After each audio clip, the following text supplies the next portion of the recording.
ये साल भी खत्म हो चुका है और इन्हीं कुछ सालों में बहुत सारे एनिमे रिलीज हुए हैं जिन्हें हम न्यू जनरेशन एनिमे कहते हैं। तो आज फिर से हम साथ ऐसा न्यू जन एनिमे के रिव्यू करेंगे जिन्हें आपको जो देखना चाहिए। और हाँ, 2 एनिमे को छोड़कर बाकी सभी हिंदी में अवेलेबल है जिन्हें बिल्कुल भी मिस मत करना। बट वीडियो शुरू करने से पहले आप सभी लोग पूरा वीडियो देखते जरूर है लेकिन चैनल को सब्सक्राइब नहीं करते। तो इस बार अगर वीडियो ज्यादा से भी अच्छा लगी तो वीडियो को एक लाइक और चैनल को सब्सक्राइब जरूर करना।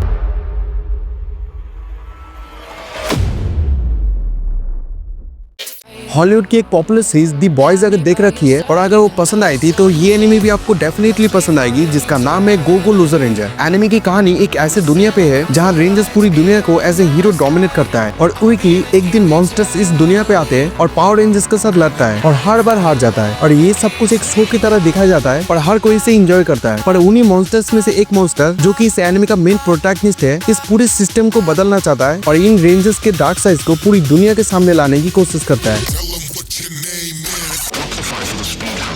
ज्यादातर एनिमे हीरोज पे फोकस करती है लेकिन ये एनिमे कुछ अलग ही करने की कोशिश की है, जिसमें ये एनिमे हमें विलेन के पर्सपेक्टिव से दिखाया जाता है जो कि एक फ्रेश और एंगेजिंग अप्रोच है। एनिमेशन क्वालिटी नो डाउट बढ़िया है। अब जैसा कि ये एनिमे पावर रेंजर्स के थीम पे बनाई गई है तो इसे देखते वक्त उसी तरह का वाइब देती है ये एनिमे। साथ ही इसके फाइटिंग सीन्स भी बहुत हद तक सिमिलर है। तो पावर रेंजर्स के अगर बहुत बड़े फैन हो तो इसे जो देखना और कॉमेंट करके जो बताना आप कौन से पावर रेंजर्स के फैन थे। मैं था SPD।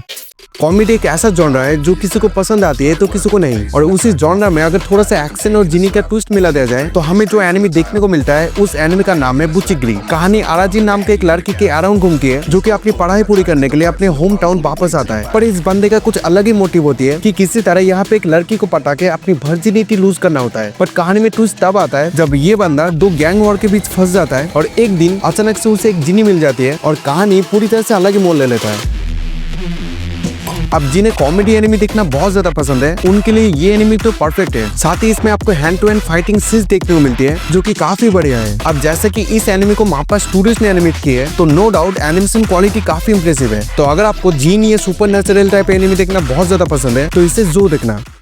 अगर आपको डार्क फैंटेसी एनिमे देखना बहुत ज्यादा पसंद है तो ये एनिमे आपको बहुत ज्यादा पसंद आएगी, जिसका नाम है टोक्यो घोल। घोल का मतलब होता है एविल स्पीड जो इंसानों को खाता है। कहानी टोक्यो टाउन में सेट है जहाँ घोल का अटैक होते रहता है। अब इसी टाउन में रहने वाला हमारा मेन कैरेक्टर जो एक कॉलेज स्टूडेंट है और जिसकी लाइफ हर बार की तरह नॉर्मल चल रही होती है, पर ये नॉर्मल दिन भी उसके लिए दहशत बन जाती है जब उसकी मुलाकात एक घोल लड़की से होती है और एक एक्सीडेंट में खुद एक हाफ ह्यूमन और हाफ घोल में बदल जाता है।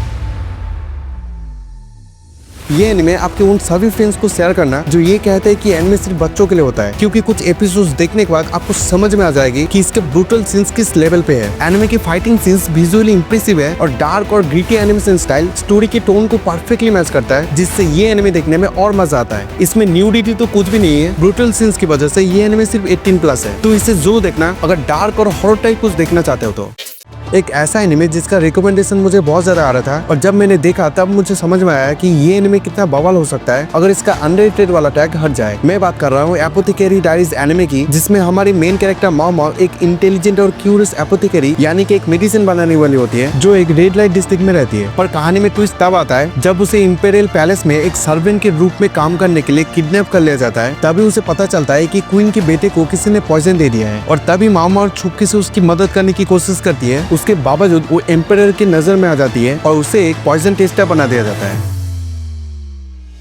सच बोलूं तो ये एनिमे सबके लिए नहीं है। जिन्हें एक्शन एनिमे देखना बहुत ज्यादा पसंद है शायद ये एनिमे उन्हें थोड़ा सा बोर लगे, क्योंकि इसमें आपको एपिसोड बाय एपिसोड सिर्फ सस्पेंस और मिस्ट्रीज देखने को मिलती है, वो भी बिना एक्शन के। बाकी इस एनिमे की हिंदी डबिंग और साथ ही इसके एनिमेशन क्वालिटी जो कि काफी हाई सैचुरेटेड और वाइब्रेंट है, दोनों ही मुझे अच्छे लगे। तो अगर आप उन एनिमे लवर्स में से हो जिन्हें सिर्फ नॉन एक्शन एनिमे देखना ही पसंद है तो ये एनिमे आपके लिए परफेक्ट है। न्यू जेन में अगर स्पोर्ट्स कैटेगरी की अगर बात करें और उसमें ब्लू लॉक का नाम ना है, ऐसा तो हो ही नहीं सकता। कहानी जापान में सेट है जहाँ की गवर्नमेंट किसी भी तरह से फुटबॉल ओलंपिक में एक वर्ल्ड कप जीतना चाहता है। अब उन्हें एक ऐसा स्ट्राइकर की तलाश है जो उन्हें वो वर्ल्ड कप दिला सके। इसी सपने को पूरा करने के लिए वहाँ के फुटबॉल फेडरेशन एक ऐसा प्रोजेक्ट शुरू करता है जिसमें कंट्री के 300 बेस्ट स्ट्राइकर्स को एक जगह लॉक करके एक दूसरे से भिड़ा देते हैं, जिससे कि बेस्ट स्ट्राइकर्स मिल सके, और इसी प्रोजेक्ट का नाम रखा जाता है ब्लू लॉक।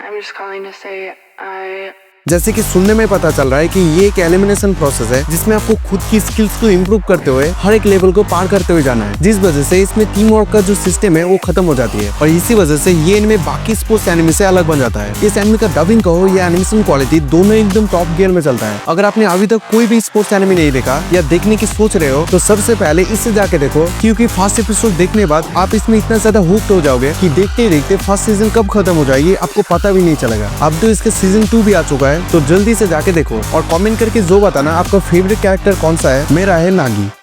एक ऐसा एनिमे जो इसी साल रिलीज हुआ था और आते ही कम टाइम में बहुत ही ज्यादा पॉपुलर हुआ था। उस एनिमे का नाम है काइजो नंबर 8, जहाँ काइजो का मतलब होता है बड़े बड़े मॉन्स्टर्स। कहानी सेट है एक ऑल्टरनेट वर्ल्ड में जहाँ काइजो यानी बड़े बड़े मॉन्स्टर्स रेगुलर सिटीज पे अटैक करते रहते हैं। अब हमारा मेन कैरेक्टर काफका हिबिनो एक 32 ईयर ओल्ड आदमी है जो एक काइजो क्लीन अप क्रू में काम करता है और उसका सपना होता है कि वो एक दिन डिफेंस फोर्स ज्वाइन करे जो मॉन्स्टर्स के खिलाफ लड़ता है। पर एक दिन एक स्ट्रेंज इंसिडेंट में काफका खुद ही काइजो में म्यूटेंट हो जाता है, जिसका नाम रखा जाता है काइजो नंबर 8।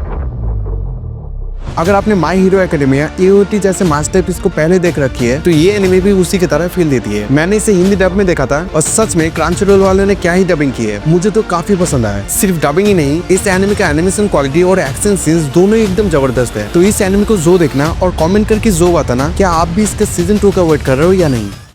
ऐसा तो हो ही नहीं सकता कि आपने इस एनिमे को अभी तक नहीं देखा जिसने most demanding animated TV show के रूप में गिनीज वर्ल्ड रिकॉर्ड में अपना नाम शामिल किया है। अगर अभी तक नहीं देखा तो कहानी का मेन हीरो यूची इतादोरी जो एक नॉर्मल सा लड़का होता है जो अपनी एक्स्ट्राऑर्डिनरी स्टेन की वजह से पॉपुलर है, पर उसकी जिंदगी तब बदल जाती है जब वो गलती से एक कर्स ऑब्जेक्ट सुकुना की फिंगर खा लेता है और दुनिया का सबसे खतरनाक कर्स का वेसल बन जाता है। एनिमे वर्स में अगर अपडेटेड हो तो आपने इस एनिमे को पहले देख रखा होगा। अगर नहीं देखा तो इसके कुछ रीजंस ये हो सकते हैं कि आपने अभी तक कोई भी एनिमे नहीं देखा या देखना स्टार्ट करने वाले हो। दूसरा ये हो सकता है कि आपने सिर्फ इसे इसलिए नहीं देखा क्योंकि आपको लगता है कि ये एनिमे नारुतो का एक चीपेस्ट वर्जन है। ये सोच के आप बहुत बड़ी गलती कर रहे हो, क्योंकि अगर ये एनिमे किसी वजह से जानी जाती है तो वो है इसका टॉप नॉच एनिमेशन क्वालिटी और बेस्ट एक्शन सीक्वेंस के लिए। तो इसे गलती से भी मिस मत करना, मेरी तरफ से हाईली रिकमेंडेड।